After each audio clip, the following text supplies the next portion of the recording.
amados hermanos, amadas hermanas, amigos que nos están viendo por este medio. Sean bienvenidos a este culto de adoración a nuestro Dios. Les saludamos en el Señor, la Iglesia de Cristo, Cali Autopista en Colombia. Vamos a iniciar, hermanos, con el himno número 355 y después de este himno vamos a tener una oración para dar inicio al culto de adoración. Himno número 355, jubilosos te adoramos, porque espero que así nos encontremos todos esta mañana, jubilosos de poder adorar a nuestro Dios. Cantemos, hermanos. Jubilosos te adoramos, Dios de gloria y Salvador. Nuestras vidas te entregamos, como se abre al sol la flor. Ahuyenta nuestros males y tristezas, oh Jesús. Danos bienes celestiales, llénanos de gozo y luz. Tierra y cielo están gozosos, reflejando tu amor. Ángeles y estrellas todos cantan siempre tu loor. Monte, valle, río y fuente, campo, selva y ancho mar, nos recuerdan que constantes te debemos alabar. Dios que libre proporciona bienestar y bendición, y en tu gracia nos perdonas, gozo da al corazón. Tú de todo amor la fuente, haz que amemos en verdad. Ilumina nuestra mente con divina claridad. Oh mortales, hoy cantemos con el coro celestial. Como hermanos habitemos en amor santo y real. Alabando siempre vamos en la vida conquistar. Si gozosos caminamos, fácil nos será triunfar. Amén. Y esa es nuestra esperanza, que si gozosos caminamos en medio de las dificultades, fácil nos será triunfar. Así que vamos a orar pidiendo a Dios su dirección. Oremos. Glorioso y eterno Padre, te damos gracias porque nos concedes este nuevo primer día de la semana, poder adorarte como iglesia. Y aunque estamos separados por las distancias, estamos unidos en un mismo sentir, en un mismo parecer, porque todos, Señor, hemos sido bautizados por un mismo espíritu, en un solo cuerpo.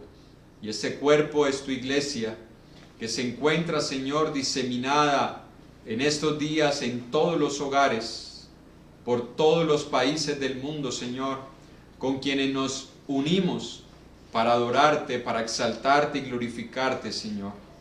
Rogamos y suplicamos tu guía y tu dirección. Pedimos, Señor, que por favor nos ayudes para que tengamos toda la reverencia que es debida al saber que estamos en tu presencia, Señor. Por favor, Padre, ayúdanos para que realmente entendamos que estamos delante de ti. Perdona, Señor, nuestra irreverencia en otros momentos. Perdona, Padre, el que a veces no estemos conscientes de que tú estás en medio de nosotros. Y concédenos en esta mañana, Señor, esa lucidez para que te sintamos a nuestro lado, Padre, y para que nosotros podamos ver con los ojos espirituales, con los ojos de la fe, tu presencia en nuestras vidas, y de esa manera, Señor, nos acerquemos a ti con corazones contritos, humillados, purificados, Señor, de mala conciencia, y lavados espiritualmente con esa agua pura que es tu palabra, viviendo en santidad, viviendo en obediencia a tu palabra. Señor, ayúdanos para que muchos hermanos hoy se puedan conectar o que estén unidos, Señor, adorándote en sus hogares. Que todos podamos participar de la enseñanza de tu palabra, participar de la cena con la cual hacemos memoria que Jesús murió y resucitó por nosotros, por medio de la ofrenda, Señor, con la cual nosotros te adoramos y te glorificamos, Señor, porque aún en medio de la escasez podemos nosotros seguir contribuyendo, Padre, con este don inefable que has puesto en nosotros, y también, oh Dios, por medio de la alabanza y por medio de las oraciones. Así que ponemos este culto en tus manos, a quien lo va a dirigir, Señor, para que tú seas llenándonos por medio de tu Espíritu y que seamos solamente instrumentos, por medio de los cuales tú sigas edificando a tu iglesia y que tu nombre siga siendo glorificado. Todo lo pedimos para tu gloria y honra por medio de Jesús. Amén. Amén. Bien, hermanos, vamos a seguir adorando a nuestro Dios. Vamos a entonar el himno número 357, Gracias Dios. Himno número 357. Vayan buscándolo en sus himnarios. 357. Cantemos. Gracias Dios por tu bondad, te alabo por tu majestad. Gracias por tu inmenso amor que envió al Salvador. Gracias Dios por tu bondad. Aleluya. Gracias por tu gran fidelidad. Alabemos a una voz el nombre del potente Dios. Elevemos en su honor un canto de loor. Quiero darte Gracias Dios por tu bondad. Aleluya. Gracias por tu gran fidelidad. Muéstrame tu santo ser e infunde en mí tu gran poder. Quiero de tu amor hablar y por tu senda andar. Quiero darte Gracias Dios por tu bondad. Aleluya. Gracias por tu gran fidelidad. Gracias Dios por tu bondad. Aleluya. Gracias por tu gran fidelidad. Amén. Espero que tengan los himnarios listos, hermanos, para que así evitemos las distracciones y podamos adorar a nuestro Dios. Recordemos que el centro de adoración es nuestro Dios, no es nadie más ni nada más. Así que les invitamos, hermanos, partiendo desde mi hogar, a que estemos concentrados, a que estemos reverentes y preparados para cantar a nuestro Dios. Vamos a seguirle cantando con el himno número 383. Muchachos, concentrados, atentos en la adoración, entonando los himnos porque es para nuestro Dios. Himno número 383. Hermana Diana, ¿se puede sentar allí con ella para que le ayude con los himnos y también con las lecturas de la palabra de Dios?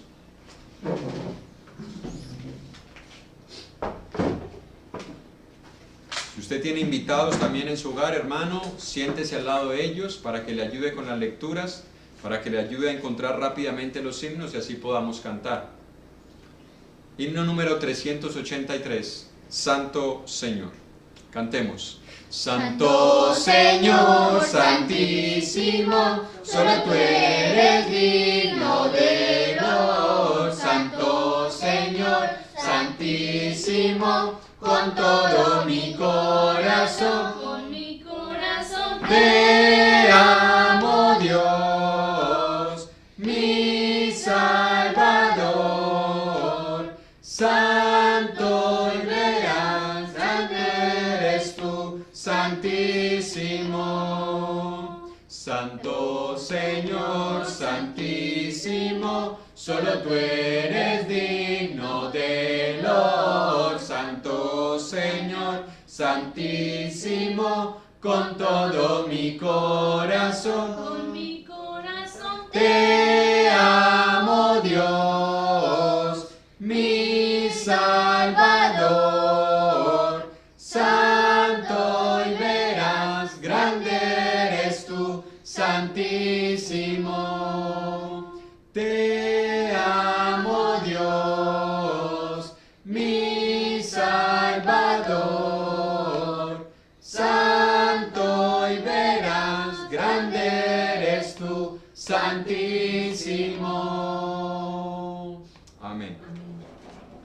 Y vamos a cantar, hermanos, antes de iniciar con la meditación de la palabra, el himno número 105.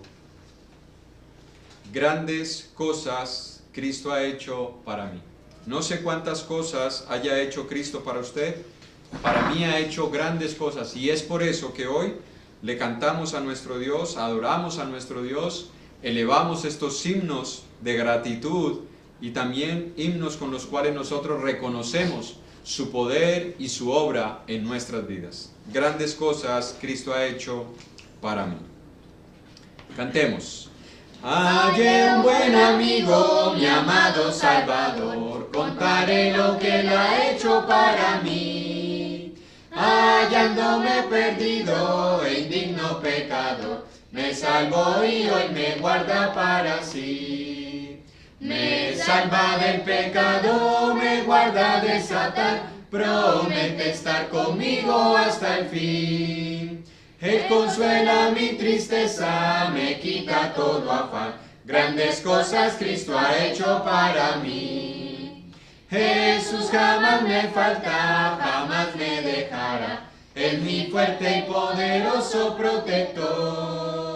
Del mundo me separó y de la vanidad, para consagrar mi vida al Señor. Si el mundo me persigue, si sufro tentación, confiando en Cristo puedo resistir. La victoria me segura y elevo mi canción, grandes cosas Cristo ha hecho para mí. Yo sé que Jesucristo muy pronto volverá, y entre tanto me prepara un hogar. En la casa de mi Padre, mansión de luz y paz, el creyente fiel con Él ha de morar. Llegándome a la gloria, ningún pesar tendré, contemplaré su rostro siempre allí. Con los santos redimidos, gozoso cantaré, grandes cosas Cristo ha hecho para mí. Amén. Y por esas grandes cosas que Cristo ha hecho y seguirá haciendo para nosotros, es que nosotros nos congregamos para seguir adorando a nuestro Dios y también para ser edificados mediante su palabra. Así que les invitamos, hermanos, a que abramos nuestra Biblia nuevamente para meditar en la palabra de nuestro Dios. En el Evangelio de Marcos, capítulo 4, hoy recuerde que es la segunda parte del tema ¿dónde está vuestra fe?, que empezamos a meditar el domingo pasado en el Evangelio de Marcos. Y vamos a retomar la idea, hermanos, desde el versículo 35, aunque hoy vamos a estar viendo dos palabritas que se encuentran en el versículo 38, pero vamos a retomar la idea para aquellos que se unen a esta transmisión. Dice Marcos 4:35, aquel día, cuando llegó la noche, les dijo, pasemos al otro lado. Y despidiendo a la multitud, le tomaron como estaba en la barca. Y había también con él otras barcas, pero se levantó una gran tempestad de viento y echaba las olas en la barca de tal manera que ya se anegaba. Y él, hablando de Jesús, estaba en la popa durmiendo sobre un cabezal, y le despertaron y le dijeron, Maestro, ¿no tienes cuidado que perecemos? Y levantándose, reprendió al viento y dijo al mar, calla, enmudece. Y cesó el viento y se hizo grande bonanza. Y les dijo, ¿por qué estáis así amedrentados? ¿Cómo? ¿No tenéis fe? Entonces temieron con gran temor y se decían el uno al otro, ¿quién es este que aun el viento y el mar le obedecen? Hoy vamos a estar meditando, hermanos, en la reacción de los discípulos. Domingo pasado estuvimos viendo el contexto de lo que estaba pasando y vimos cuál era la situación en la que ellos se encontraban, y era una gran tempestad que muchas veces se levantan también en nuestras vidas, no a manera de vientos y no a manera de estar en un lago, o en un mar, o en un río, donde nos sentimos que nos vamos a ahogar, pero sí tempestades que azotan nuestras vidas, en las cuales nosotros sentimos que la situación se pone muy difícil. Bueno, los discípulos estaban en esa situación y la reacción inmediata de ellos fue de angustia. La reacción de los discípulos fue de temor, lo cual es algo normal. Yo creo que todos nosotros, y más aún aquellos que han estado navegando, cuando pasan por ciertos lugares donde les dicen, mire, este lugar es un poco peligroso para la navegación, aquí se levantan a veces las olas muy fuertes, a veces es lugar de tormentas, de vientos fuertes que azotan a las naves y muchas veces las hacen estrellar contra las costas. Bueno, esa era más o menos la situación de ellos. Y creo que todos nosotros, ante una situación de esas, vamos a reaccionar con ese instinto que Dios ha puesto en nosotros de autoconservación. Porque todos tenemos ese instinto natural que nos hace querer proteger nuestra vida o proteger a los que están a nuestro cargo, especialmente cuando tenemos niños pequeños. Bueno, en esta barca no había niños pequeños, pero estaban un grupo de hombres que ninguno de ellos, por la reacción de que ellos tuvieron, no se querían morir. Y es que volvamos nuevamente a la escena. Dice la palabra de Dios que aquella noche lo tomaron, es decir, ellos estuvieron navegando durante la oscuridad. Y durante la oscuridad yo creo que a muchos de nosotros nos da temor ciertas cosas. No sé cuántos de nosotros cuando vemos una calle oscura nos da miedo si la pasamos porque posiblemente pueda haber alguien que nos ataque, que nos asalte, un asesino, un ladrón. Bueno, ¿a cuántas cosas le tenemos temor? O cuando estamos en nuestra casa y las luces se apagan y usted no puede prenderlas porque se ha ido la energía, comienza a entrarnos como ese sentido de cierto miedo, cierto temor. Bueno, era normal para ellos. Y si a la oscuridad le sumamos el hecho de que ellos se están enfrentando a un fenómeno natural, escuche, un fenómeno natural, porque el viento y el mar, cuando se encuentran agitados, forman un fenómeno natural que el hombre no puede controlar. Y muchas veces nosotros nos hemos visto así cuando nos enfrentamos a un terremoto o a un temblor. ¿Cuántos no tienen temor de los temblores o de los terremotos? Tanto así que en estos días, jocosamente, había un meme que decía, en esta cuarentena, si llega a haber un terremoto, no hay nadie que se quede encerrado. Todos van a salir a las calles, no importa lo que diga el gobierno, no quedes en su casa. Yo sé que ante un terremoto, ante un temblor fuerte, muchas personas saldrán de sus hogares a la mitad de las calles. ¿Por qué? Porque los fenómenos naturales nos causan ese temor. Así que al igual que ellos, nosotros también tenemos esos temores, ya sea algo conocido o ya sea algo desconocido. Y eso nos puede llevar muchas veces a la angustia y a la desesperación. Escuche, ¿hasta qué grado de angustia y de desesperación llegaron los discípulos? Vuélvalo a leer en el versículo 38. Y aquí vamos a encontrar las dos palabritas que le dije que íbamos a estar meditando. Mire la primera frase de ellos a Jesús. Versículo 38. Y le despertaron, en la segunda parte, y le dijeron, Maestro, ¿no tienes cuidado que perecemos? La primera palabra que quiero que notemos, que muchas veces está en nosotros en un momento de angustia, de temor o de peligro inminente, como se encontraban ellos, es esta. Señor, ¿no tienes cuidado? Aunque esa frase parece no decir mucho, en realidad dice mucho, porque está hablando de lo que había en esos momentos en el corazón de ellos. ¿Sabe qué había en el corazón de ellos? Había cierta duda de si Jesús realmente se interesaba por ellos o no. Porque lo que le están diciendo es, ¿no te importamos? ¿Acaso no te importa lo que nosotros estamos pasando? Ellos están dudando del cuidado de Jesús. ¿Cuántas veces nosotros hemos dudado del cuidado de Dios sobre nosotros? ¿Cuántas veces nos hemos encontrado ante una situación como esta y decimos, bueno, ¿y será que al Señor no le importa lo que está pasando con nosotros? O cuando vemos noticias buenas de un país y que allá la economía está creciendo, que allá las cosas están funcionando bien, y uno mira a su alrededor, mira a su entorno, mira a su país y uno dice, bueno, ¿y será que Dios se olvidó de este país? ¿Acaso Dios no tiene cuidado de todo el mundo? ¿Por qué nosotros estamos en esta situación mientras otros están bien? Porque mire, los discípulos fueron los que partieron en esa barca y eran ellos, junto con las otras barcas que estaban alrededor, que estaban viéndose azotados por este viento. Pero las personas que se quedaron en sus hogares, ellos no estaban sufriendo por esto. Ellos estaban tranquilos, ellos estaban durmiendo, muchos de ellos ya estaban plácidamente descansando en sus casas, mientras los discípulos sí se estaban enfrentando a una tempestad. Y a veces nosotros vemos las cosas así. Creemos que el mundo es el que descansa, creemos que el mundo es el que tiene placer, creemos que es al mundo al que le está yendo bien y que a nosotros los hijos de Dios todo nos está saliendo mal. Pero no es así, hermanos. El Señor tiene cuidado de nosotros. El Señor está pendiente de lo que está sucediendo con nosotros. Así que no podemos reaccionar como los discípulos y cuestionar a Dios y decirle, Señor, ¿acaso no tienes cuidado de nosotros? El Señor lo tiene. Pero la segunda frase que quiero que meditemos es la que dice, ¿no tienes cuidado que perecemos? Esa palabra perecer es echarse a perder, o en este contexto es morir.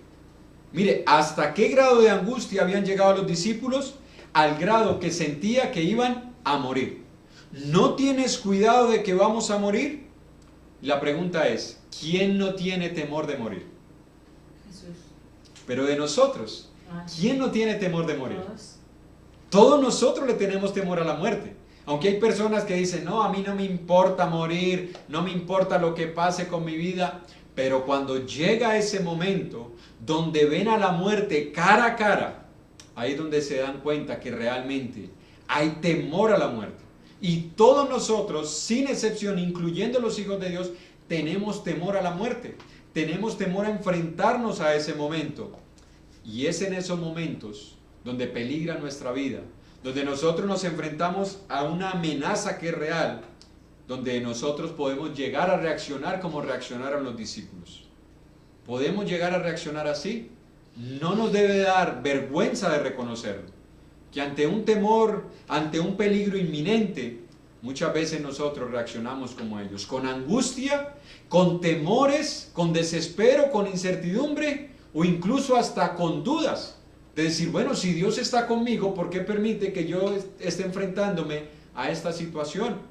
O cuando vemos que un hermano nuestro en la fe muere, decimos, bueno, pero si el Señor tiene cuidado de nosotros, ¿por qué permitió que ese hermano muriera? Bueno, no solamente el Señor lo permitió, el Señor lo predeterminó, porque Él es el que da la vida y Él es el que la quita. Y muchas veces nosotros vamos a tener que enfrentarnos ante la realidad de la muerte. Y escuche lo que dice el gran sabio Salomón en el libro de Eclesiastés, en el capítulo 8. Libro de Eclesiastés, capítulo 8.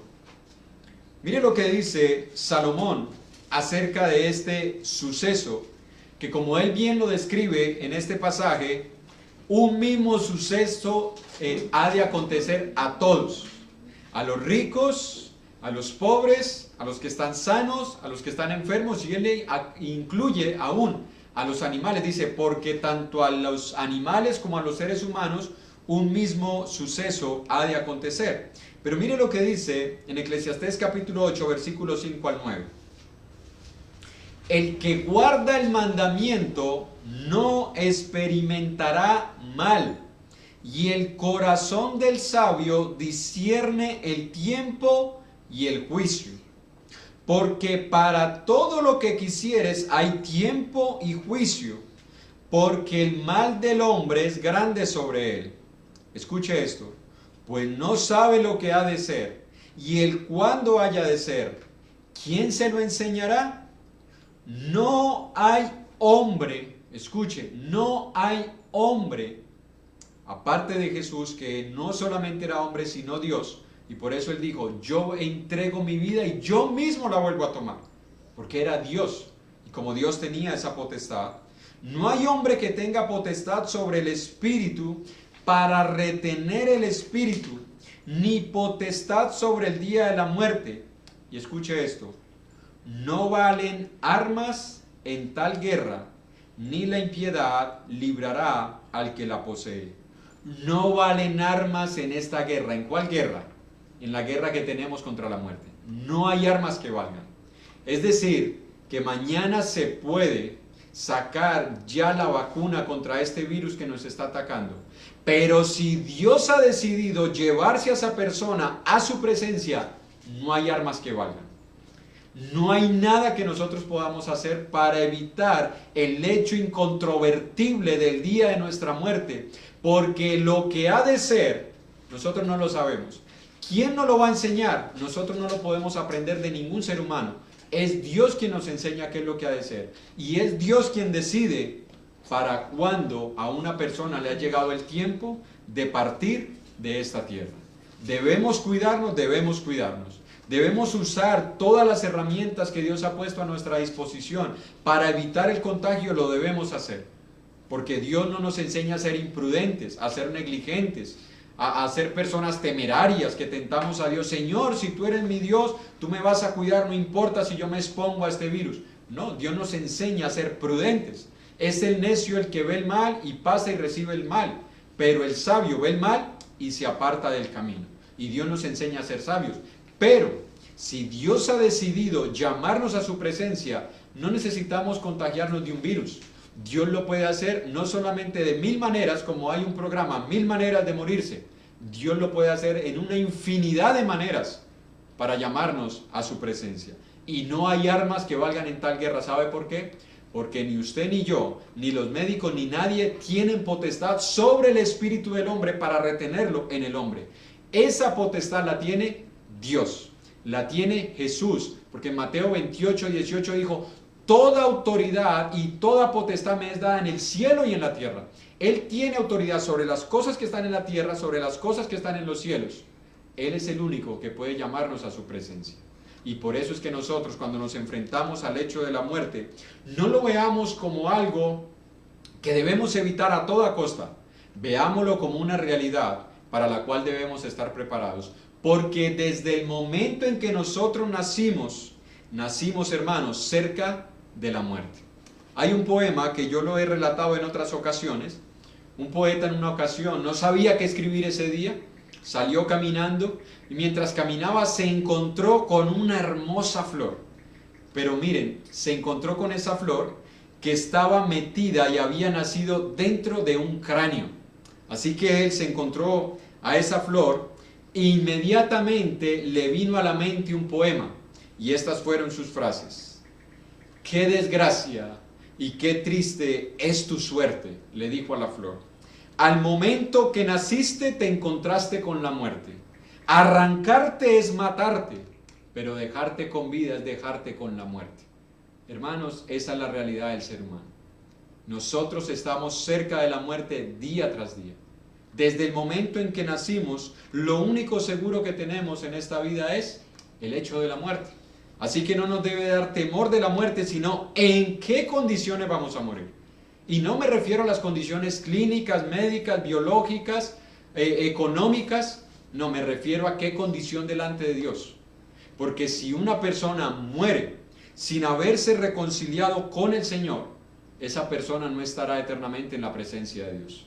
Así que debemos estar preparados para que ese momento nos encuentre, pero en paz con nuestro Dios. Ahora, volviendo al hecho de la tormenta, volviendo nuevamente a esta historia, donde los discípulos le dicen al Señor: no tienes cuidado que perecemos.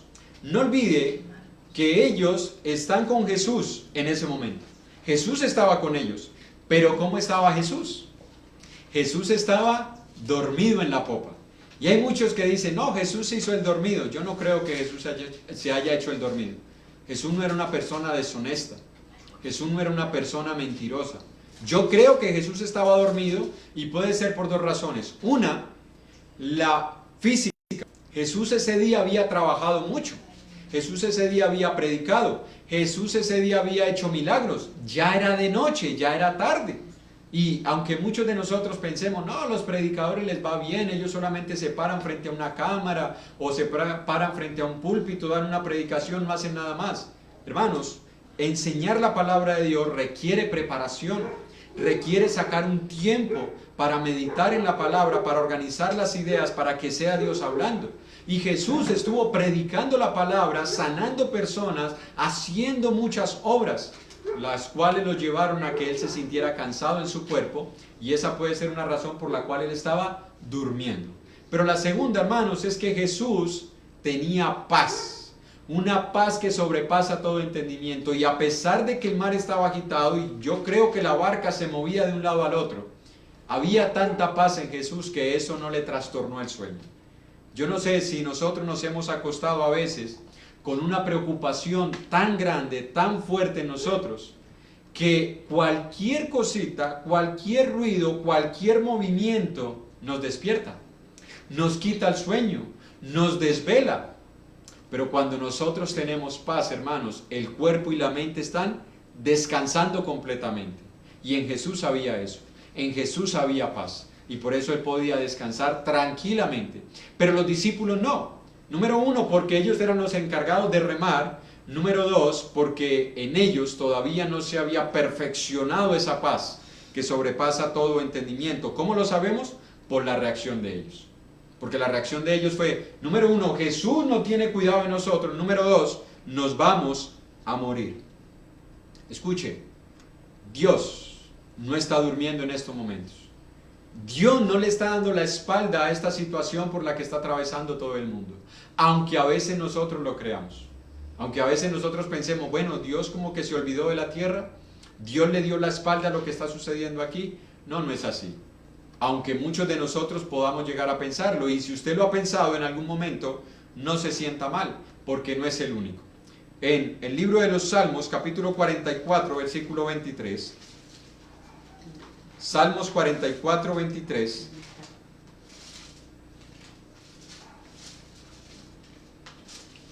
Si tienen sus Biblias, ábralas para que puedan leer este pasaje. Salmos 44, 23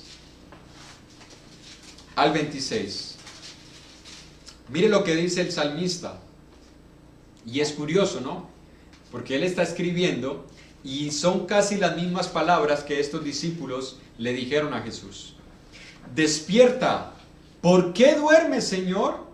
Despierta, no te alejes para siempre. ¿Por qué escondes tu rostro y te olvidas de nuestra aflicción y de la opresión nuestra? Porque nuestra alma está agobiada hasta el polvo y nuestro cuerpo está postrado hasta la tierra. Levántate para ayudarnos y redímenos por causa de tu misericordia. Escuche, ¿qué fue lo que le dijo el salmista a Dios? ¿Por qué duermes? ¿Por qué duermes, Señor? Despierta. Las palabras de los discípulos a Jesús. Le despertaron. Señor, ¿no te da cuidado que perecemos? ¿Acaso no te importa que estemos en esta situación? Y mira el versículo 24. ¿Por qué escondes tu rostro? Hay muchas personas que piensan que el rostro de Dios, Él lo ha volteado para otro lado. ¿Sabe para quién Él lo ha volteado? Para aquellos que han vivido en rebeldía a su voluntad. Porque la palabra de Dios dice en el Salmo 34 que el ángel del Señor acampa alrededor de los que le temen y los defiende. Pero que Él ha volteado su rostro para aquellos que viven en iniquidad. Para ellos el Señor no tiene cuidado, porque han vivido lejos de su voluntad, porque han vivido en el pecado, porque le han sacado de sus vidas. Porque es en estos momentos donde muchas personas se dan cuenta qué tan lejos estaban de Dios. Porque mientras todo estaba bien, a Dios no lo tenían en sus mentes ni en sus corazones. Y aunque podían decir, no, yo sí creo en Dios, muchas personas que me están viendo, y espero no ofender a ninguno de ustedes, ¿cuántos de ustedes antes de hacer algo se preguntaron si agradaba o no a Dios? ¿Cuántos se preguntaron, ¿esto que voy a hacer es bueno delante de Dios? No, muchas personas lo hicieron porque quisieron. Lo hicieron porque así pensaban, así sentían, y como el hombre ha venido a ser el Dios de su propia vida, entonces no tengo nadie que refrene mis deseos, mis instintos y mis impulsos. Y por eso no les importaba pecar. Pero escuche, a pesar de que Dios ha volteado su rostro, Él promete que si alguien se acerca a Él con un corazón contrito y humillado y arrepentido de sus pecados, Él le va a socorrer. Él es fiel y justo para socorrerlo. Lo hace con los incrédulos, cuando se arrepienten y se humillan y le reconocen en sus vidas. Y también lo hace con sus hijos, porque son sus hijos. ¿Y qué padre no cuida a sus hijos? ¿Acaso nosotros, en medio de una dificultad, de una calamidad, en los primeros que pensamos no son en nuestros hijos? ¿No pensamos en ellos? ¿Cuántas madres, y esto lo contaba una hermana, que en una ocasión ella llevaba a su hija a una clase de natación, le estaban enseñando a su hija a nadar, aunque la madre no sabía, pero ella quería que su hija supiera. Así que en un momento ella sintió que su hija se estaba ahogando y sin pensarlo se tiró al agua. Y tuvieron que sacarlos a los dos. Y luego le dijeron, ¿y usted por qué se tiró si usted no sabe nadar? Digo, porque yo no podía ver a mi hija ahogándose y quedarme allí. Muchas veces nosotros hemos reaccionado así. Es instinto protector por nuestros hijos. ¿Cuánto más Dios por nosotros? ¿Cuánta más protección no tiene Dios de sus hijos? Así que nosotros debemos confiar en Él, en que Él tiene cuidado de nosotros. Esta pandemia que está azotando a todo el mundo, incluso a muchos hermanos nuestros en la fe, a muchos familiares nuestros, hermanos, esta pandemia no está fuera del control de Dios. Si Dios decidiera hoy, escúcheme, hoy, acabar con este virus, acabarlo de una vez por todas, tiene todo el poder para hacerlo. En Isaías, capítulo 8, versículo 11, Isaías capítulo 8, versículo 11, escuche lo que dice la palabra de Dios.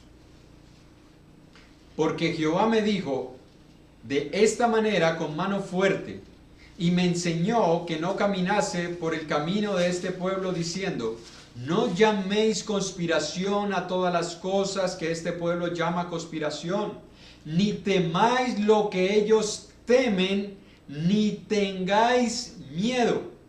Escuche, el Hijo de Dios no debe tener temor como las personas del mundo. No debemos tener el mismo miedo que tienen las personas del mundo, sino que mire lo que dice el versículo 13. A Jehová de los ejércitos, a Él santificad, sea Él vuestro temor y Él sea vuestro miedo. Si a algo le debe tener temor el ser humano, no es una epidemia, no es un virus. ¿Sabe a quién debe ser? A Dios. Porque el Señor lo enseñó. No temáis a los que matan el cuerpo, mas el alma no pueden hacer nada. Temed más bien al que puede matar el cuerpo y también echar el alma en el infierno. A Él es el que debemos de temer.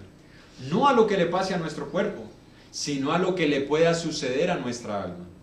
Eso es lo que nosotros debemos temer. Porque al final de cuentas es Dios quien decidirá el destino final de cada uno de nosotros. Así que si le vamos a tener temor a algo, tengámosle temor a Dios. Pero no ese temor de miedo, no ese temor de que Él está como un policía esperando quién sale a la calle para arrestarlo, para ponerle un comparendo. Tengamos el temor que nos enseña la palabra de Dios, y es la conciencia de saber que donde quiera que estemos, incluyendo lo que nosotros pensamos, Él lo sabe y Él lo conoce.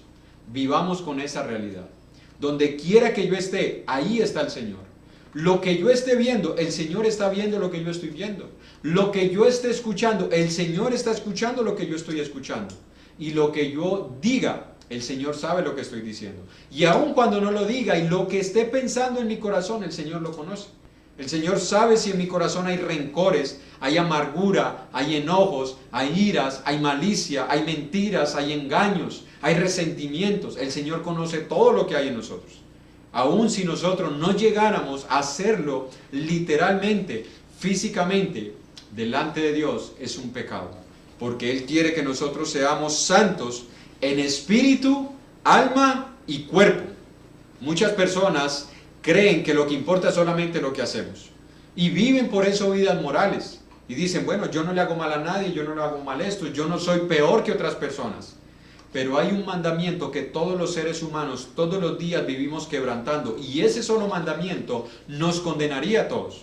Porque Jesús enseñó en el Evangelio de Marcos, capítulo 11, versículo 28, cuando le preguntaron, Señor, ¿cuál es el más grande mandamiento? La respuesta de Jesús fue esta: amarás al Señor tu Dios con todo, no con una parte. Y a veces nosotros tenemos nuestro corazón dividido. El Señor dice, amarás al Señor tu Dios con todo tu corazón, con toda tu alma, con toda tu mente y con todas tus fuerzas. Y amarás a tu prójimo, ¿como a quién? Como a ti mismo. En estos momentos es donde nos damos cuenta si amamos a nuestro prójimo como a nosotros mismos. En estos momentos nos damos cuenta si amamos al Señor con todo nuestro corazón, con toda nuestra alma, con toda nuestra mente y con todas nuestras fuerzas. Lo que está diciendo es, debemos amar a Dios siempre. Pero el problema es que nosotros no lo hacemos siempre. Porque en muchas ocasiones nos amamos más a nosotros mismos que a Dios. ¿Sabe cuándo lo hacemos? Cuando tomamos decisiones en nuestras vidas sin importar lo que dice Dios en su palabra. Ahí hemos desobedecido el más grande mandamiento. Y creo que todos nosotros coincidimos que la persona que merece el mayor castigo es la persona que desobedece el más grande mandamiento. Entonces todos lo hemos desobedecido y todos estaríamos condenados por haber desobedecido este mandamiento. Pero ¿cuál es la esperanza de los hijos de Dios? Bueno, que si nosotros nos hemos arrepentido de nuestros pecados, nos hemos humillado delante de Dios y hemos obedecido el Evangelio, Dios nos perdona. No porque nosotros vayamos y hagamos esto, sino porque en el sacrificio de Cristo, el castigo que merecíamos nosotros, Cristo lo recibió en nuestro lugar. Y por eso es que Él tuvo que ser abandonado por la presencia de Dios en esos instantes en la cruz, porque estaba cargando el pecado de todos nosotros. Y por eso es que la palabra de Dios nos enseña que hay dos muertes a las cuales el hombre se va a enfrentar. En Apocalipsis capítulo 21. Apocalipsis capítulo 21, versículo 11, dice la palabra de Dios.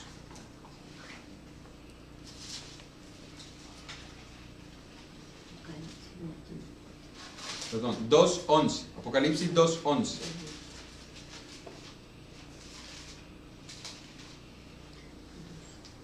El que tiene oído, oiga lo que el Espíritu dice a las iglesias. El que venciere no sufrirá daño de la segunda muerte. Y uno dice, ¿cómo así que hay dos muertes? ¿Acaso no es que la palabra enseña que hay una sola muerte, como lo dice Hebreos capítulo 13, que como está establecido para los hombres que mueran una sola vez y después de esto el juicio? ¿Cómo así que la palabra enseña que hay dos muertes? Bueno, vamos a leerlo en el mismo libro de Apocalipsis, pero en el capítulo 20. Apocalipsis 20, versículo 14. Dice, y la muerte y el Hades fueron lanzados al lago de fuego. Esta es la segunda muerte. ¿Cuál es la segunda muerte? La primera es la física, la que todos los seres humanos vamos a experimentar. Todos vamos a morir, absolutamente todos. Pero la segunda muerte es ser lanzado al lago de fuego. Esa es la segunda muerte. Y escuche, si una persona muere una sola vez, morirá dos veces. Escuche, si una persona muere una sola vez en este mundo, morirá dos veces. Pero si una persona muere dos veces en este mundo, morirá solamente una vez. Y usted dirá, bueno, ya, ¿cómo así que muere una vez, muere dos veces, y muere dos veces, muere una sola vez? Bueno, porque si usted muere sin haberse arrepentido de sus pecados y sin haber obedecido el Evangelio, usted morirá una sola vez. Pero luego morirá una segunda vez, que es la segunda muerte, la muerte eterna, separado de la presencia de Dios. Pero si usted muere dos veces en este mundo, usted morirá una sola vez. ¿A qué me refiero con morir dos veces? Bueno, ya sabemos que hay una muerte que es la biológica, y la segunda muerte la encontramos nosotros en Romanos. Carta a los Romanos, capítulo 6. Y escuche lo que dice. Esta es la segunda muerte, amigo que nos está viendo, a la cual yo le invito que usted voluntariamente acceda. que usted voluntariamente se decida a morir en esta muerte, porque la otra no es voluntaria, la otra es obligatoria, todos vamos a morir. Pero en Romanos capítulo 6, versículo 1 en adelante dice: ¿qué pues diremos? ¿Perseveraremos en el pecado para que la gracia abunde? En ninguna manera, porque los que hemos muerto al pecado, ¿cómo viviremos aún en él? ¿O no sabéis que todos los que hemos sido bautizados en Cristo Jesús, hemos sido bautizados en su muerte? Porque somos sepultados o enterrados juntamente con él para muerte por el bautismo, a fin de que como Cristo resucitó de los muertos por la gloria del Padre, así también nosotros andemos en vida nueva. ¿Cuáles son entonces las dos muertes que nosotros vamos a enfrentar aquí en la tierra? Escuche, la primera es obligatoria, la muerte biológica, pero la segunda es voluntaria. Si usted, hermano, hermana, ya lo hizo, usted tranquilo, porque usted no sufrirá la segunda muerte. Pero si usted, amigo que nos está viendo, que nos está escuchando, no ha pasado por esta otra muerte, que es obedecer el Evangelio de Cristo, habiéndose arrepentido y habiéndose entregado a Él en obediencia al Evangelio, siendo bautizado en agua para el perdón de sus pecados, usted morirá una sola vez, pero finalmente morirá dos veces. Pero si usted en vida decide morir al pecado, ¿cómo se muere al pecado? Arrepintiéndose, obedeciendo la palabra del Señor, siendo bautizado para que tenga vida nueva. Usted va a tener vida nueva. Y si usted llega a morir, no le tenga temor, porque usted no volverá a morir jamás, porque usted estará viviendo eternamente con el Señor. ¿A qué le tenían temor los discípulos?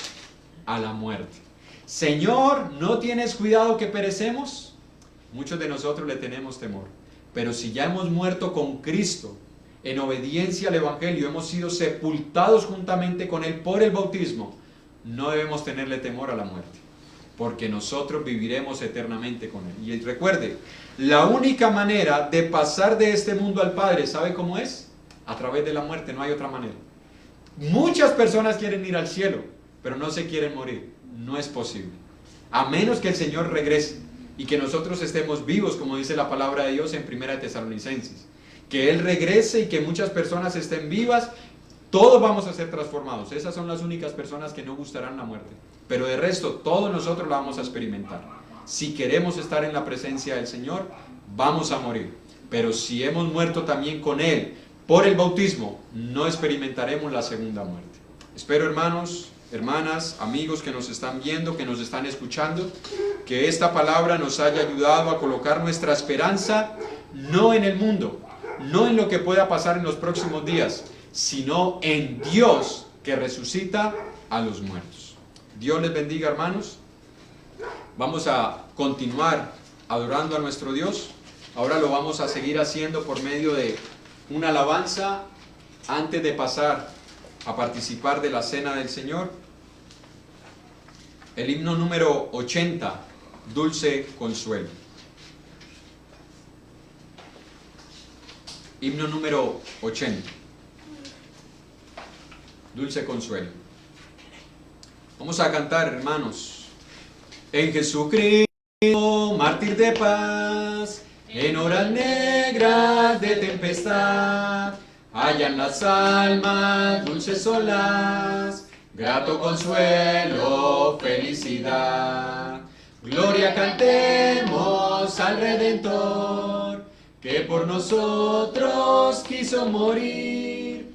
La santa gracia del Salvador siempre dirija nuestro vivir.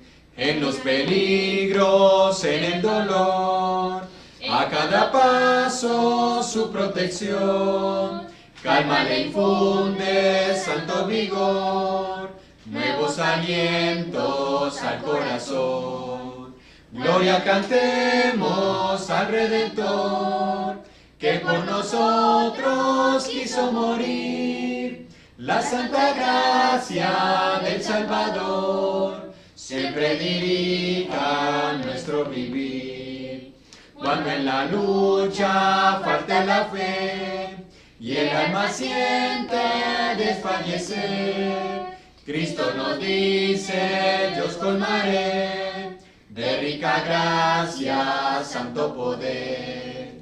Gloria cantemos al Redentor, que por nosotros quiso morir. La santa gracia del Salvador siempre dirija nuestro vivir.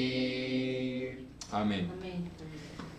Gloria cantemos al Redentor, que por nosotros quiso, escuche, quiso morir. Él no estaba obligado a morir. Él quiso morir por amor a nosotros, por amor a una humanidad que no merece ser amada, pero lo hizo para que nosotros viéramos lo grande de su amor. Y de esa manera nosotros también correspondamos con amor a Él. ¿De qué manera? Obedeciendo su palabra.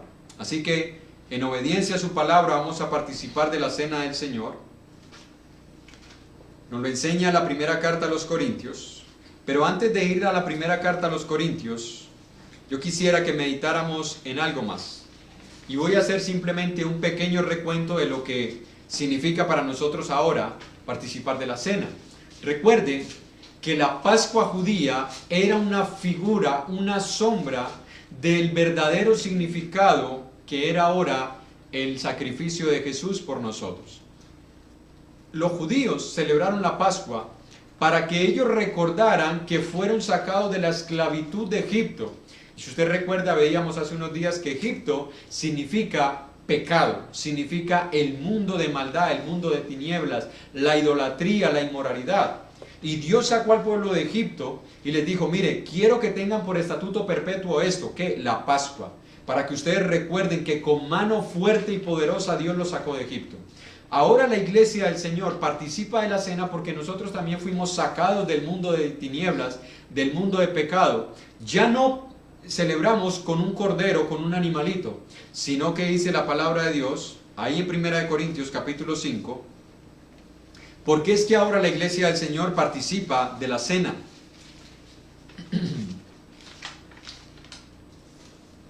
1 Corintios capítulo 5, versículo 7 dice, limpiaos pues de la vieja levadura, para que seáis nueva masa sin levadura como sois.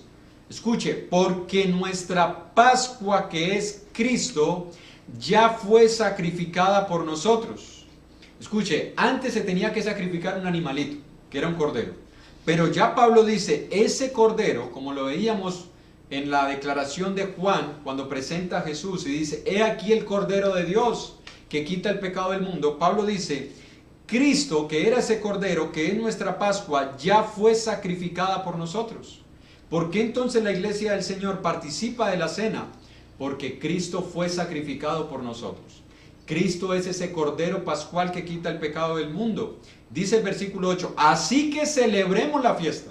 Escuche, este día es una fiesta, pero mire cómo lo debemos celebrar. No con la vieja levadura, ni con la levadura de malicia y de maldad, sino con panes sin levadura, de sinceridad y de verdad. ¿Cómo debemos estar nosotros para celebrar la cena del Señor hoy? Así, limpios. ¿Limpios de qué? Limpios de la contaminación del mundo, porque la levadura es la contaminación del mundo. Limpios nuestros corazones de malicia y de maldad, para que podamos participar de la cena del Señor, porque Cristo es nuestro Cordero, que ya fue sacrificado. Y por eso es que nosotros podemos participar. Pero ¿cómo nos enseña la palabra que somos nosotros limpios para poder participar de esto? Porque muchas personas dirán, bueno, entonces yo puedo participar, cualquiera lo puede hacer. Bueno, si usted lee lo que dice Colosenses capítulo 2, versículo 11. Recuerde, ¿quiénes podían participar de la Pascua judía? Solo los judíos. ¿Cómo se convertía una persona al judaísmo?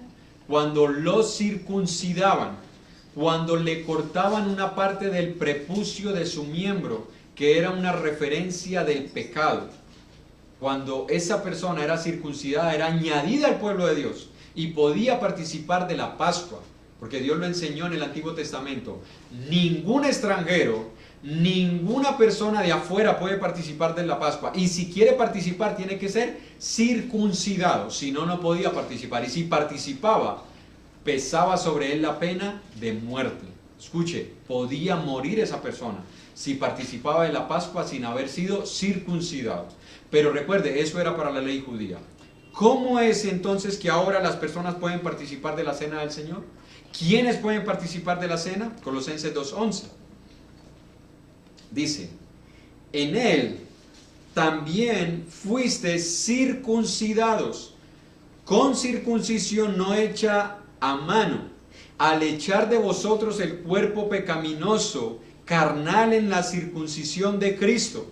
Escuche, ¿cuándo se efectuó esa circuncisión? Véanlo en el versículo 12. Sepultados con él en el bautismo, en el cual fuisteis también resucitados con él, mediante la fe en el poder de Dios que le levantó de los muertos. ¿Cuándo es que una persona puede participar de la Pascua? Cuando es circuncidada espiritualmente. ¿Cuándo es circuncidada espiritualmente? Cuando es sepultada con Cristo en el bautismo. ¿Para quién entonces es la cena? Para aquellos que han obedecido el Evangelio de Jesús, que consiste en oír, creer, arrepentirse y ser bautizados para el perdón de sus pecados. Esas son las personas que pueden participar de la cena del Señor. ¿Cómo se les llama en la palabra de Dios? En Juan capítulo 8, versículo 30. Si usted recuerda, nosotros vimos el domingo pasado Hechos capítulo 20, versículo 7, donde dice: los discípulos se reunieron el primer día de la semana para participar de la cena, del pan. ¿A quiénes le llama Jesús discípulos? Juan capítulo 8, versículo 30. Dijo entonces a los judíos que habían creído en él: si vosotros permanecéis en mi palabra, seréis verdaderamente ¿mis qué? Mis discípulos. ¿Quiénes son verdaderamente los discípulos del Señor? Los que permanecen en su palabra. No son las personas que simplemente dicen creer en Él. Porque mire, aquí dice que Él habló con las personas que habían creído en Él. Y yo sé que muchas personas estarán diciendo, bueno, yo puedo participar porque yo creo en Él. Pero Jesús dice que los que permanecen en su palabra son verdaderamente sus discípulos. ¿Quiénes son entonces los que pueden participar? Los que son verdaderamente sus discípulos.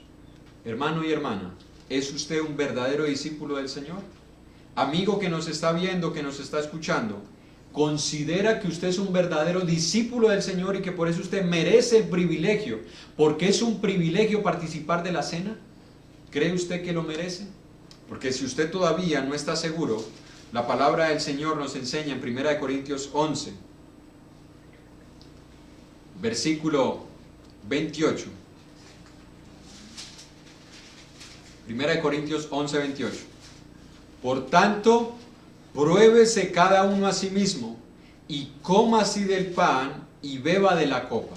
Escuche por qué. Porque el que come y bebe indignamente sin discernir el cuerpo del Señor, escuche, juicio come y bebe para sí.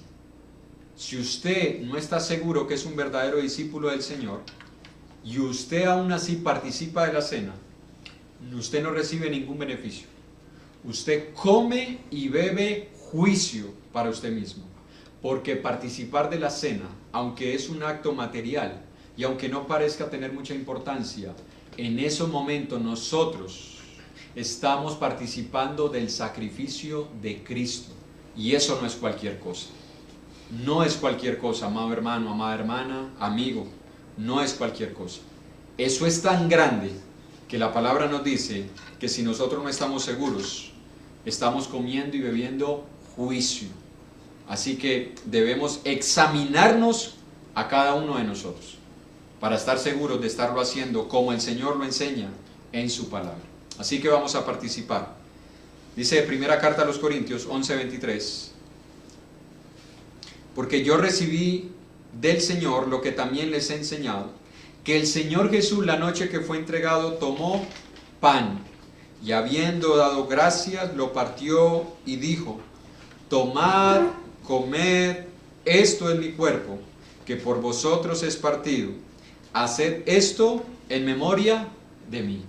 Cada vez que nosotros participamos del pan, hacemos memoria de que Cristo murió por nosotros.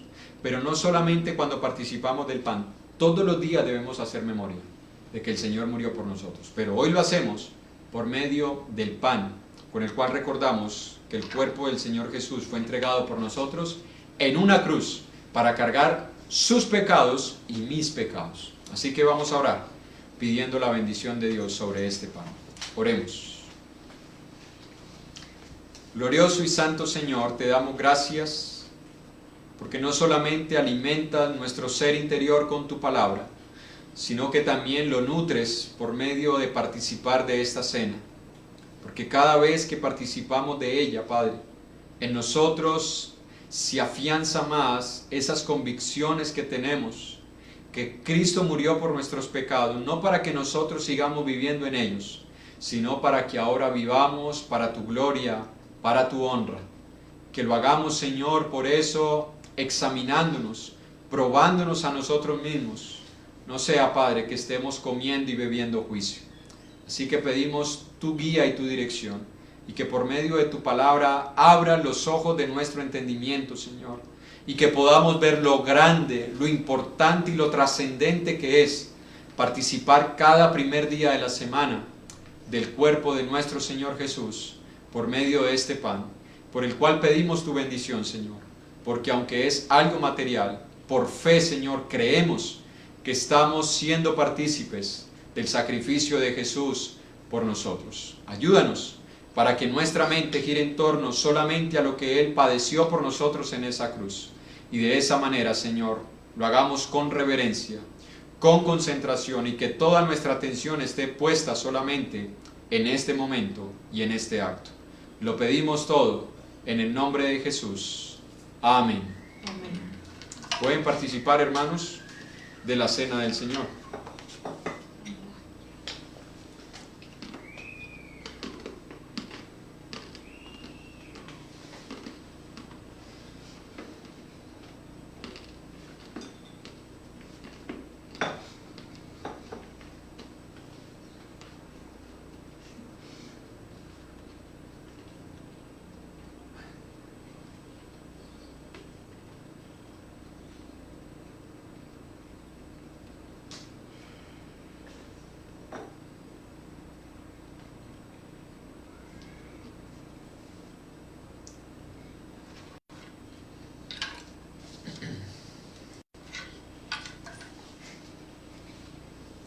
Habiendo participado del pan, dice el versículo 25 de 1 Corintios 11: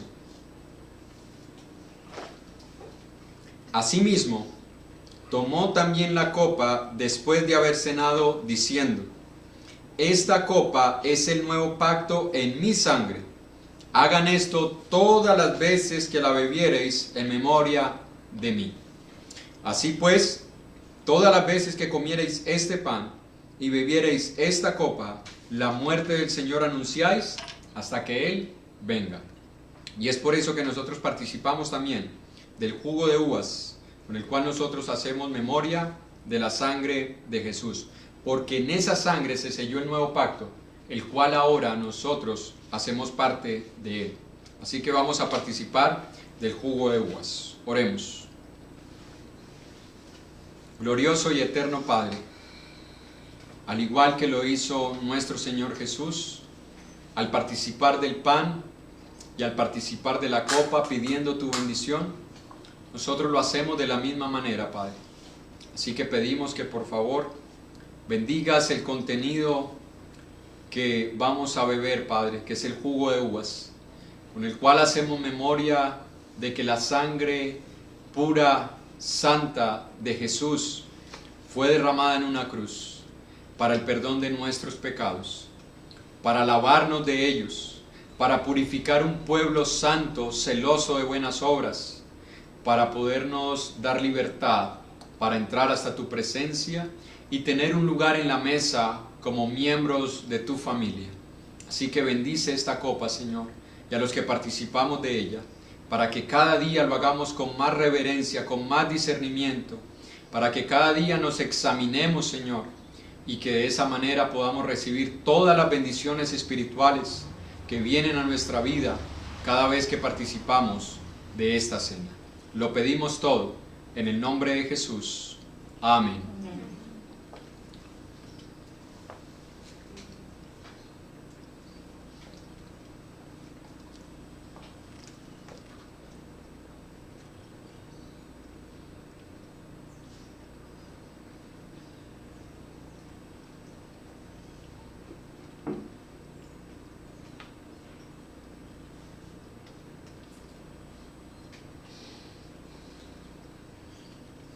Gracias a Dios por habernos permitido participar de la cena del Señor también. Vamos a entonar otro himno antes de pasar a participar de la ofrenda. Los que a bien lo tienen a hacer. Vamos a entonar el himno número 536.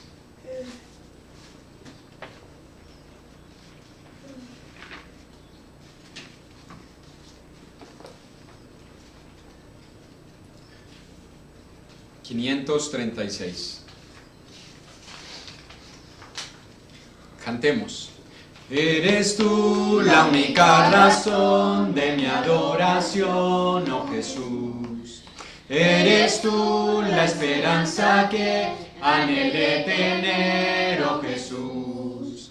Confié en ti, me has ayudado, tu salvación me ha regalado. Hoy hay gozo en mi corazón, con mi canto te alabaré.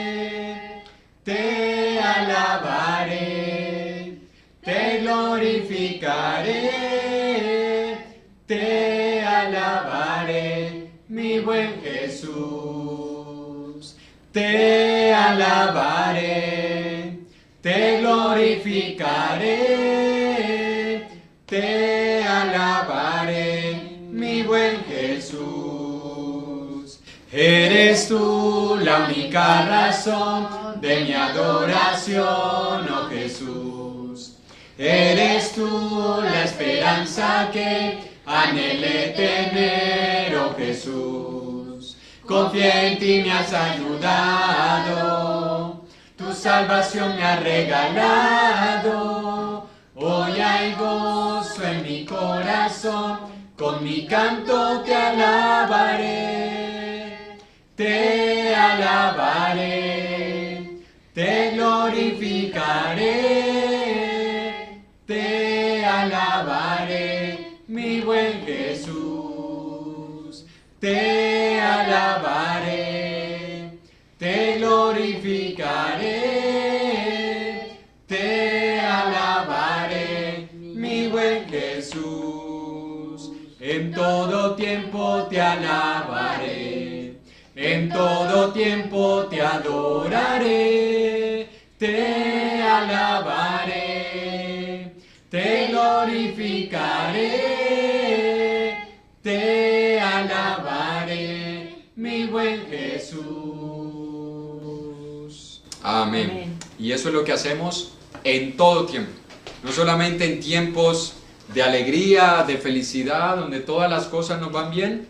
La palabra dice en todo tiempo, y eso incluye los tiempos de crisis, de dificultad, de enfermedad, de situaciones bastante difíciles en nuestra vida. En todo tiempo debemos alabar y adorar a nuestro Dios.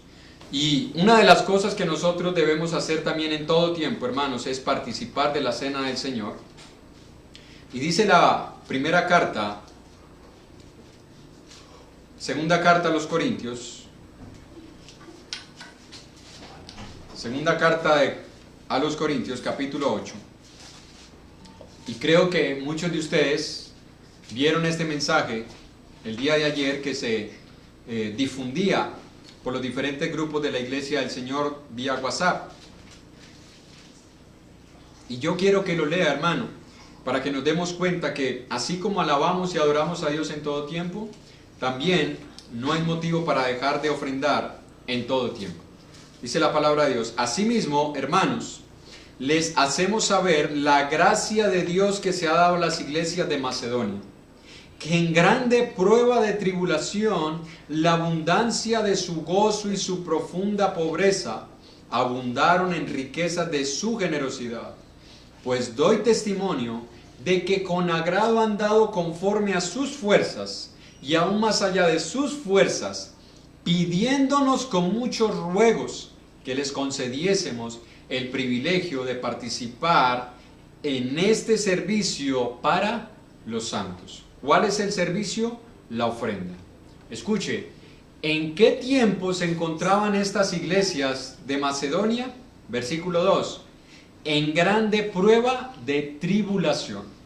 ¿Nos encontramos todos nosotros así? Claro que nos encontramos así. Hay tribulación. Es un momento difícil. Es un momento de crisis. Es un momento crítico para muchas personas, incluyendo a los hijos de Dios. Porque todos estamos padeciendo lo mismo que los demás. La escasez económica, las enfermedades, el confinamiento en nuestros hogares. Pero no solamente era un tiempo de crisis. Mire cuál era la condición económica.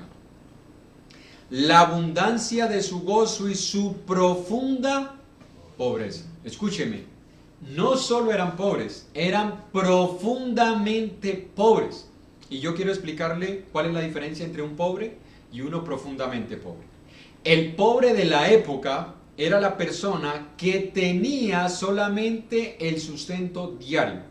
¿Cuál era el sustento diario? Un denario. ¿Para qué alcanzaba un denario? Para 2 comidas en el día. Algunos incluso dicen que era simplemente para 3 tortas de pan. Escuche, solo 3 tortas de pan. ¿Para qué alcanzaban 3 tortas de pan? Bueno, para 3 comidas del día. Esta era la persona pobre, la persona que solamente tenía lo necesario. ¿Nos vemos ahí nosotros? Posiblemente alguno dirá, hermano, así estamos nosotros. Solo con lo necesario. Las 3 comiditas del día no tenemos para más. Qué bueno, porque somos pobres. Pero le quiero explicar la segunda idea, porque ellos no solamente eran pobres. La palabra dice, y su profunda pobreza. Es que eran profundamente pobres. ¿Cuáles eran las personas profundamente pobres? La palabra en griego es los mendigos. Escuche, la persona profundamente pobre, la que no tiene ni siquiera para lo del día. Esa es la persona profundamente pobre. ¿Estamos nosotros allí? No creo. Creo que casi todos nosotros tenemos lo necesario para el día. Pero aún así estos hermanos, en tribulación y en profunda pobreza, ¿sabe qué hicieron? De esa profunda pobreza abundaron en riquezas, pero no riquezas materiales porque no las tenían, riquezas de su generosidad. ¿Cómo se manifestaron las riquezas de su generosidad? Versículo 3. Y dice Pablo, yo doy testimonio. Y Pablo podía dar testimonio porque Pablo trabajó en Corinto, trabajó en las iglesias de Macedonia, trabajó en las iglesias de Acaya, trabajó en las iglesias de Galacia y él conocía a los miembros, sabía cuáles eran las condiciones. Y él dice, yo doy testimonio de que esos hermanos eran pobres, pero doy testimonio que con agrado, escuche, no lo hicieron a disgusto, no lo hicieron con enojo, no lo hicieron con egoísmo pensando, bueno, pero ¿por qué se les da por pedir ahora ofrendas en esta situación de crisis?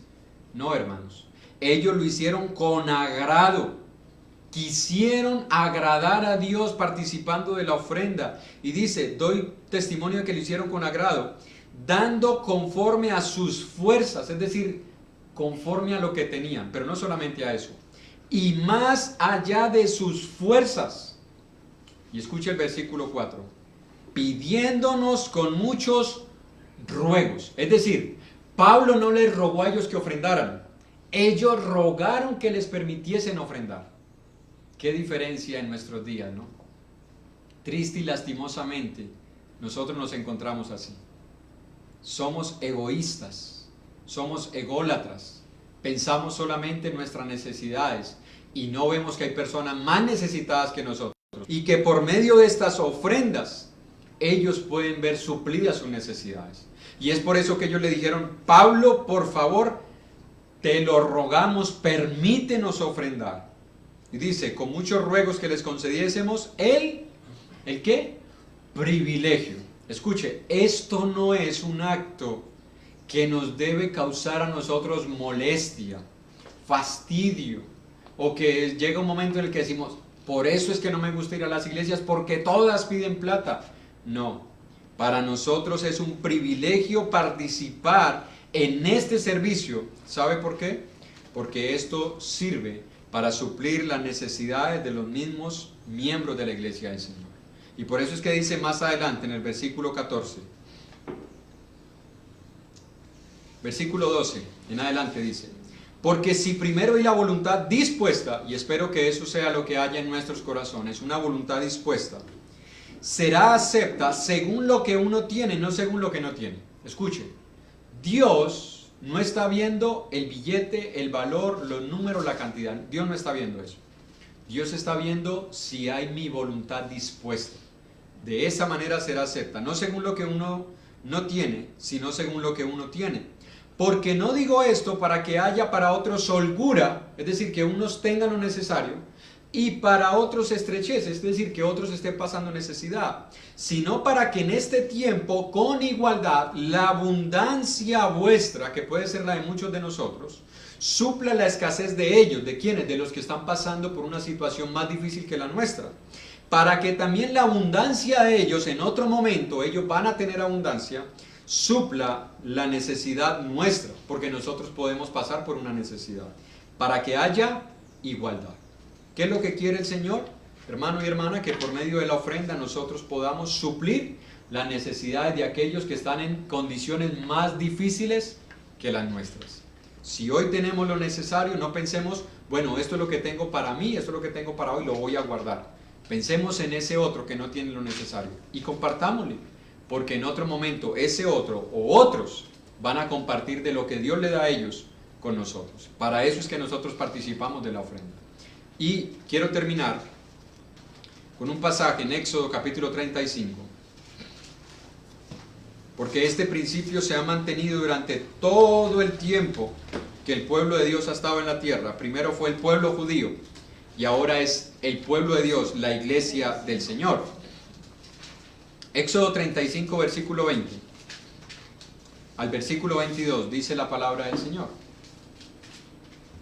Éxodo 35, versículo 20.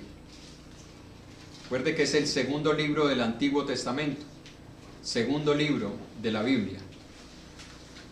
Y salió toda la congregación de los hijos de Israel de delante de Moisés. Y escuche esto. Y vino todo varón a quien su corazón estimuló, y todo aquel a quien su espíritu le dio voluntad, con ofrenda a Jehová para la obra del tabernáculo de reunión, y para toda su obra, y para las sagradas vestiduras. Vinieron así hombres como mujeres, todos los voluntarios de corazón, y trajeron cadenas y zarcillos, anillos y brazaletes, y toda clase de joyas de oro, y todos presentaban ofrenda de oro a Jehová. No estamos pidiendo ni brazalete, ni anillo, ni cadenas de oro, no estamos pidiendo nada de eso, porque en el Nuevo Testamento eso no es lo que la palabra nos enseña. El Nuevo Testamento nos enseña una ofrenda voluntaria de lo que nosotros hemos ganado, de lo que el Señor nos ha dado durante la semana, del trabajo de nuestras manos. De eso es que nosotros ofrendamos. Pero quería que leyéramos este pasaje por los principios que hay allí. Escuche, ¿quiénes fueron los que ofrendaron? A todos los que su corazón le estimuló. ¿Está usted estimulado en su corazón, hermano y hermana? Y mire la segunda idea. Y todo aquel a quien su espíritu le dio voluntad. ¿Recuerda lo que vimos ahora? Porque será acepta no por lo mucho que traigamos, sino según nuestra voluntad. Si hoy tenemos voluntad para ofrendar, hermanos, y hemos apartado esa ofrenda, será acepta delante de Dios. Si no hemos tenido voluntad, hermanos, puede que esa ofrenda sirva para suplir las necesidades de otros, porque el dinero siempre va a servir. Pero el punto no es si sirve o no sirve. El punto es que Dios la acepte, y será acepta según la voluntad que cada uno tiene. Si nuestro espíritu nos ha estimulado a participar en este día de la ofrenda, para que los hermanos que están pasando por necesidad también puedan tener en estos momentos lo que necesitan para el sustento diario, entonces ofrendemos. Porque Dios es el que nos da todas las cosas para que nosotros podamos también participar a otros de lo que Dios nos ha dado. En 1 Corintios 16, 1 y 2. ¿Por qué lo hacemos hoy y no cualquier otro día? Porque dice la palabra de Dios: en cuanto a la ofrenda para los santos, hagan ustedes también de la manera que ordené en las iglesias de Galacia. Cada primer día de la semana, cada uno de vosotros ponga aparte algo según haya prosperado. Escuche, el Señor no dice, dame algo fijo, me tienes que dar esto todos los días. No. Según hayas prosperado, cada primer día de la semana, cada uno de nosotros. Y como lo veíamos allá en Éxodo 35, hombres y mujeres que pertenecen al pueblo de Dios, debemos poner aparte algo. Ese algo, hermanos, vamos a guardarlo para que cuando podamos congregarnos con el pueblo de Dios, podamos depositar nuestras ofrendas y así la iglesia del Señor pueda distribuirlo según la necesidad de cada uno. Y recuerde, hermanos, que esa ofrenda incluso ha servido para suplir necesidades de personas que no pertenecen a la iglesia del Señor, pero que Dios nos manda a hacer buenas obras delante de los hombres para que glorifiquen a Dios. Así que esa es la razón por la cual nosotros vamos a continuar ofrendando aún en estos momentos en los que nos encontramos en nuestros hogares y confinados. Vamos a participar entonces de la ofrenda, vamos a orar pidiéndole a Dios que reciba esa ofrenda que ya hemos apartado y que en algún momento la podremos depositar en las arcas de la iglesia. Oremos. Santo y glorioso Dios, te damos gracias porque eres tú el que nos ha provisto durante esta semana de lo necesario para cada día. Padre, y de esa misma manera nosotros queremos que otros hermanos que padecen necesidad también puedan tener lo necesario en sus hogares. Así que concédenos, Señor, el tener la voluntad dispuesta, el que nuestro espíritu esté deseoso de participar de este privilegio. Aún en momentos de tribulación, aún en momentos de crisis económicas, sabemos, Padre, que muchos de nosotros tenemos lo necesario y podemos suplir nuestra necesidad. Y de esa manera, Señor, queremos que nuestros hermanos en Cristo y aún familiares o personas que están pasando por necesidad puedan también, Señor, suplir sus necesidades. Porque tú eres bueno para con todos, porque haces salir el sol sobre buenos y malos y llover sobre justos e injustos. Y a nosotros nos has enseñado a ser imitadores de ti como hijos amados. Así que ayúdanos, Señor, para que en nuestro corazón no haya egoísmo, ni avaricia, ni codicia, sino que haya amor, generosidad y deseo por compartir de las bendiciones que tú nos has dado, para que muchas acciones de gracias sean elevadas en tu nombre al ver nuestra obediencia al Evangelio. Y ese Evangelio nos enseña, Señor, a colocar aún nuestras propias necesidades por debajo de los demás, a ver a los demás como superiores a nosotros, como lo hizo Cristo Jesús, que nos vio a nosotros como superiores y estuvo dispuesto a entregar su vida y su cuerpo como ofrenda y sacrificio en olor fragante a ti. Así queremos que sean nuestras ofrendas, un sacrificio, un olor fragante ante tu presencia. Recíbelas, por favor, y concédenos tu gracia para que ellas sean bien administradas y puedan alcanzar para suplir en algo las necesidades de tu pueblo, las necesidades de tu iglesia. Es nuestra petición, por medio de Jesús. Amén. Amén. Entonces, para terminar, hermanos, después de haber podido meditar en su palabra y el por qué participamos de la cena, por qué participamos de la ofrenda, vamos a terminar con el himno número 283. Estad siempre gozosos. Y si usted está en su casa, hermano, hermana, sentado y desea ponerse en pie para entonar este himno, le invito para que podamos terminar con este himno y después de este himno con una oración. Les invito, hermanos, a los que deseen ponerse en pie, bien puedan hacerlo.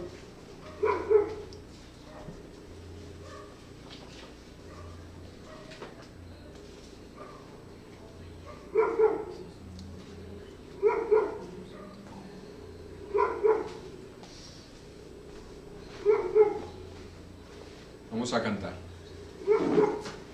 Estad siempre gozosos, orad sin cesar, Estad siempre gozosos, orad sin cesar. Dad gracias en todo, porque está la voluntad de Dios para con nosotros en Cristo Jesús. De Dios para con nosotros en Cristo Jesús. Estad siempre gozosos, orad sin cesar. Estad siempre gozosos, orad sin cesar. Dad gracias en todo, porque está la voluntad de Dios para con nosotros en Cristo Jesús. De Dios para con nosotros en Cristo Jesús. Amén. Y vamos a terminar con una oración. Yo voy a invitar a los que están con nosotros hoy aquí reunidos a que pasemos al frente de la cámara y nos unamos en una oración. Si usted desea hacerlo con su familia, abrácese con su familia. Son buenos tiempos para orar, para estar juntos, para compartir y para que el Señor reciba nuestro clamor, nuestras peticiones, nuestras oraciones. Vamos a orar, unidos, como hermanos, como familias, siguiendo o seguir clamando a Dios por esta situación. Oremos. Glorioso y eterno Señor, te damos gracias por concedernos en esta mañana el poderte adorar. Sabemos, Padre, que cuando obedecemos tu palabra, nuestro corazón se fortalece, porque de parte tuya vienen muchas bendiciones a nuestra vida, que aunque no las veamos en estos momentos físicamente, lo podremos experimentar, Señor, al pasar del tiempo, porque nuestro corazón se llenará de fe, de fortaleza, de fuerzas, de ánimo, para continuar, Señor, batallando en este mundo contra el pecado y seguir, Padre, haciendo tu voluntad, predicando el Evangelio, invitando a las personas al arrepentimiento, a la obediencia a tu palabra. Ayúdanos, Señor, para que por medio de lo que nosotros hacemos como iglesias, cada uno en casa, podamos seguir dando testimonio, Señor, de que no necesitamos un lugar para poderte adorar, que lo único que necesitamos es la voluntad dispuesta, un corazón, Señor, que te ama, un corazón obediente, un espíritu contrito y humillado, Padre, porque es a ellos a quienes tú recibes, y es esa adoración la que tú aceptas, Señor. Así que esperamos que lo que hoy hemos ofrecido a ti haya sido agradable ante tu presencia, haya llegado hasta ti, Señor, y que todo lo que hemos hecho en esta mañana, junto con nuestros hermanos que estamos unidos, Señor, por este medio, o que están en sus casas congregados, haya sido, Señor, agradable delante de tus ojos. Que nosotros seamos edificados, que nosotros seamos confortados espiritualmente, Señor, y que tu paz, que sobrepasa todo entendimiento, gobierne nuestros pensamientos y nuestros corazones en Cristo Jesús. Pedimos, Señor, por la situación que nos encontramos, no solo nosotros aquí en Colombia, sino en todo el mundo, Padre. Sabemos que esto es una epidemia que está afectando a millones de personas, Señor. Pedimos, Padre, que tú seas ayudando a que los médicos puedan Padre, acudir pronto a las personas que están sufriendo, que están padeciendo esta enfermedad. Pero no solo, Padre, para que tengan vida y sigan viviendo en desobediencia a ti, sino para que les concedas el tiempo de arrepentirse, Señor, el tiempo de volverse a ti, Padre, y puedan obedecer el Evangelio, y puedan así, Padre, llegar a experimentar en sus vidas la paz que tú le das a tus hijos, que en medio de crisis como esta, Señor, seguimos confiando y esperando en que no importa lo que pase con nuestro cuerpo, nosotros tenemos uno nuevo en los cielos, reservado para todos aquellos que te obedecen y que aman tu venida. Padre, te pedimos por los médicos, te pedimos por los gobiernos, te pedimos por las personas, Padre, que están abasteciendo las ciudades con alimentos, que siguen trabajando, Señor, para que no falte lo necesario en nuestras casas. Pedimos, Señor, que a ellos también tú les guardes y les protejas, si es tu voluntad, Señor, y que concedas, Padre, que se pueda encontrar prontamente la vacuna, la cura o los tratamientos que ayuden a evitar que se expanda más este virus, Señor. Pero todo esto lo pedimos, Padre, no para que se haga nuestra voluntad, sino para que se haga la tuya, Señor. Pero tú conoces nuestro corazón y sabes, oh Padre, que deseamos que siempre las cosas estén bien, para que así nos ayudes, Padre, a nosotros a seguir compartiendo las buenas nuevas de salvación, que podamos seguir extendiendo el Evangelio, el reino de tu amado Hijo, Padre, no solo por este medio, sino personalmente, Padre. Por eso te pedimos que nos permitas volver a salir a las calles, Padre, en el tiempo que tú decidas, pero no para disfrutar de una aparente libertad, sino para que prediquemos las buenas nuevas de salvación a todos aquellos que aún no te han obedecido, Padre, y que si llegan a morir en estos momentos, morirán 2 veces, Padre, porque se condenarán. Les prediquemos que hay una segunda muerte, que la pueden experimentar ahora, Padre, y es muriendo al pecado, muriendo a ese viejo hombre, por medio del bautismo en obediencia al Evangelio de Jesús, para que no experimenten esa segunda muerte. Así que ayúdanos, Señor, como familias, a seguir unidos, y como iglesia, Padre, a seguir creciendo en un mismo sentir y en un mismo parecer. Ponemos todas nuestras angustias, todas nuestras dificultades, todos nuestros afanes, nuestras ansiedades, las ponemos en tu presencia, sabiendo que tú tienes cuidado de nosotros. Con esa fe y con esa convicción te hemos orado y te damos gracias por medio de Jesús. Amén. Amén. Dios les bendiga, hermanos. Un saludo para todos. Recuerde los anuncios que tendremos para esta semana. Esté pendiente porque se van a seguir haciendo transmisiones en vivo, que usted las va a poder estar viendo a lo largo de la semana, y también se va a transmitir el día miércoles nuevamente el estudio que hemos venido llevando de la carta a los Filipenses. Si hay alguna novedad, si hay algún otro anuncio, lo vamos a estar informando por este medio o llamándolos o vía WhatsApp. Si usted desea, hermano y hermana, que oremos por algo, escríbanos al WhatsApp, escríbanos al Facebook, porque se van a estar organizando unos grupos de oración en los cuales podemos estar incluyendo esas peticiones que usted tiene. Saludos a todas las iglesias del Señor que nos están viendo, a los amigos que hoy se pudieron conectar y que también ven esta transmisión en vivo, que la verán después.